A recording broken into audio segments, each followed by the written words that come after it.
Okay, gentlemen, welcome back. We are busy invading the Soviet Union here. Oh god damn it, they just completely threw me off of there. Okay, let's send an additional troop over there.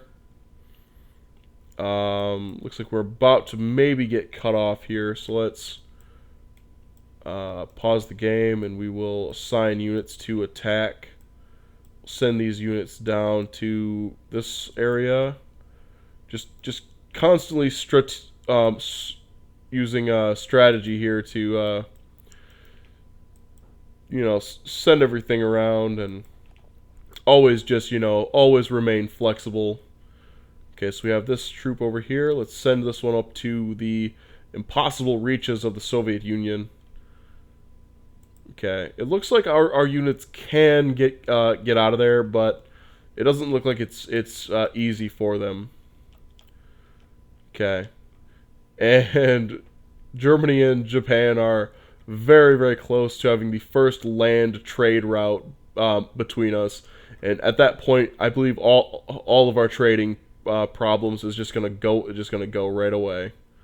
Okay, well, let's place, and we can trade with them for some of those Singapore rubber resources. Nationalist Spain just annexed Belgium, so that worked out well for them. Okay, let's press on. All of our troops are moving to the front.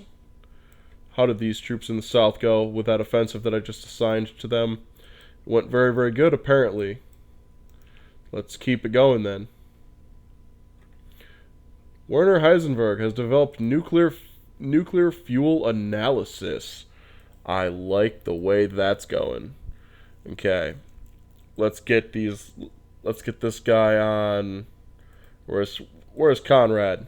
Let's get him on advanced encryption. Let's get the Kriegsmarine Werft on improved aircraft carriers. Improved carriers. There we go. Werner Heisenberg, get me another reactor. Get me an experimental reactor. I want a bigger one and I want a better one. Basically, the bigger and the better that our reactor is, the more often nuclear reactor is ready to be deployed. That is good. That is very, very good. I'm going to place it in the safest place possible. I'm going to place it in Berlin. Oh, our battleships are ready. Excellent. Excellent, excellent, excellent. Let's just place those here real quick. Fuck it. We'll place that there. The battleships are finished. That is good. That is very, very good. Okay. However, to make those battleships effective, we actually require light cruisers. Destroyers and light cruisers are just say they are the screening ships. So the battleships won't fire effectively if there's not enough cruisers and or other things just to spot for them generally. So we have to actually have those. Okay, so let's continue.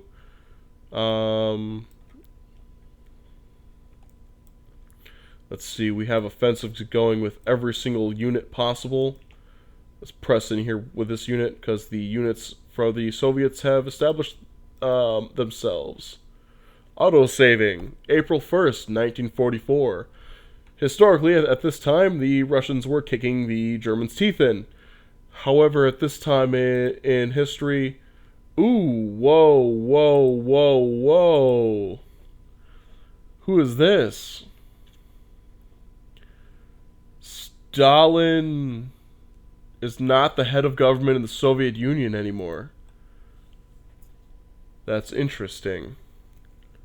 That's very interesting. I'm going to have to take a closer look at that trigger, and I'm going to have to figure out how it works, because if that just removed Stalin, like it literally has no effect on the overall gameplay, but what it does have an effect on is how the player views it, and I kind of want to know more about it if it actually removes Stalin.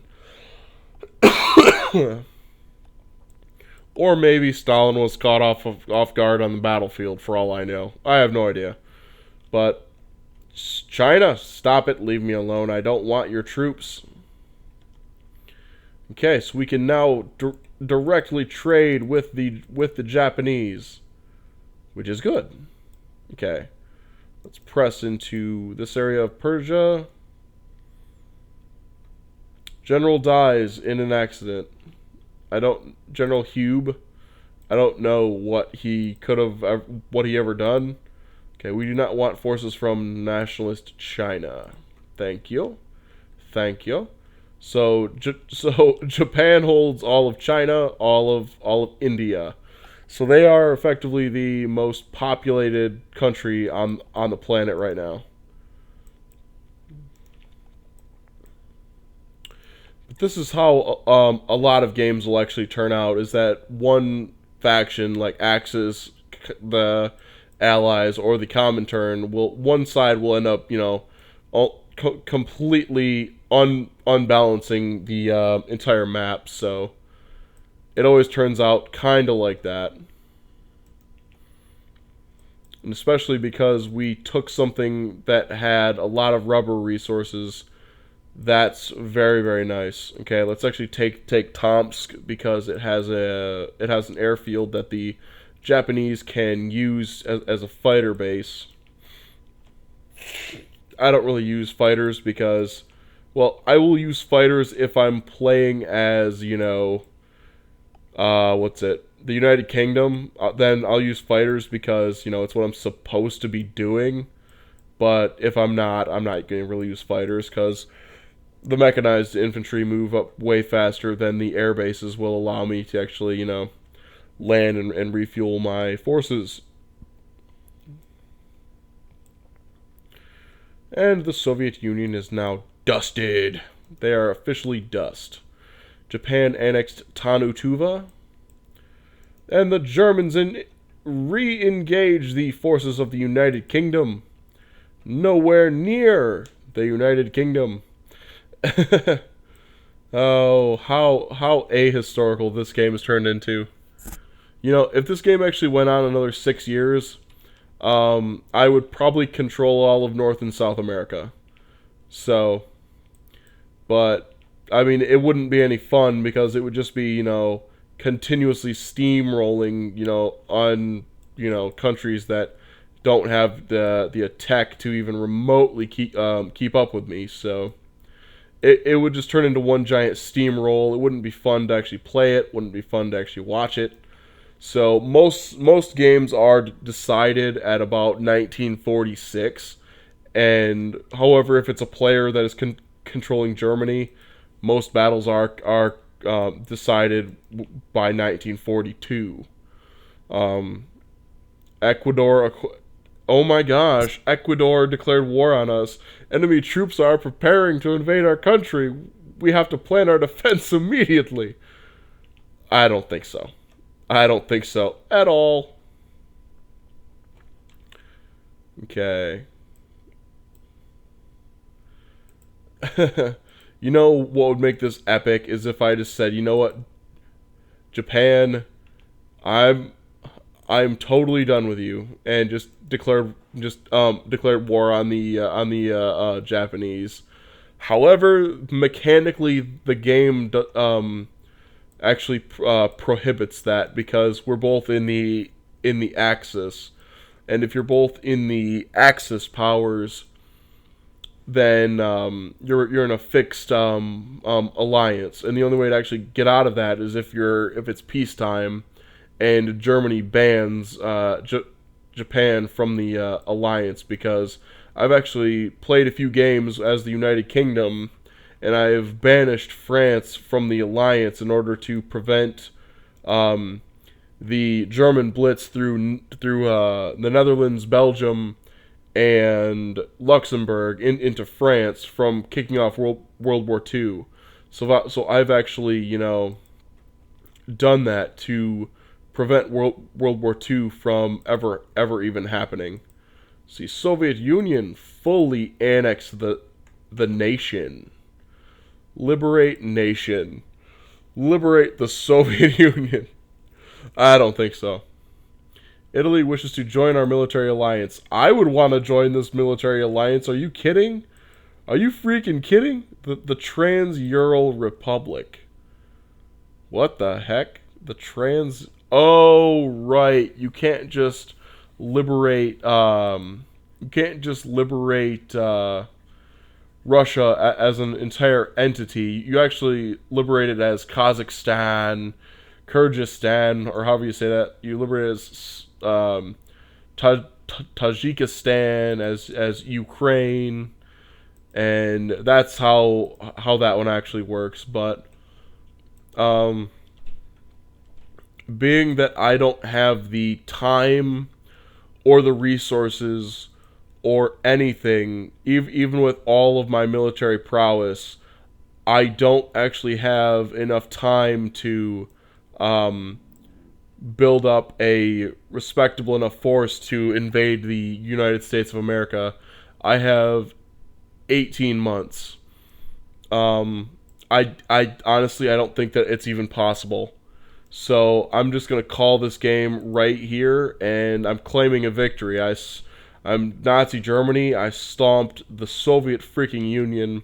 Japan, which is my closest ally, controls India, all of Southeast Asia. This is a puppet. This is actually controlled as a puppet of Japan. They literally have nationalist China as a puppet. So they control all of the manpower that's coming out of there. They control the Eastern Soviet Union and all the resources that'll come out of there. They have the Philippines. They could take the Netherlands, Australia, and New Zealand within a year. Basically, I'm just declaring a victory. I'm saying that I win. I mean, given if this game went another 7 years, I'm positive that I could invade Canada and then go in through Canada into the United States. But seeing as how I actually started this game with the intention of it being done by the end of 1945, there is not enough time for me to get over and attack America. There's just not even enough time. So let's see who's... What the fuck? What the fuck? What the hell? United States is Stalinist? Earl... Who the fuck is this guy?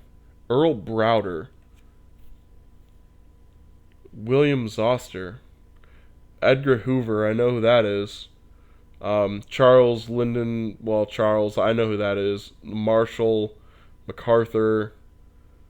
Who the hell is Earl Browder? I'm going to have to go look that up. Alright. But, gentlemen, I want to thank you for watching and realizing with me how overpowered that the Germans actually are when they're controlled by a human. So, thanks for watching, guys. This is TimboX signing off. Why the fuck are they Stalinist?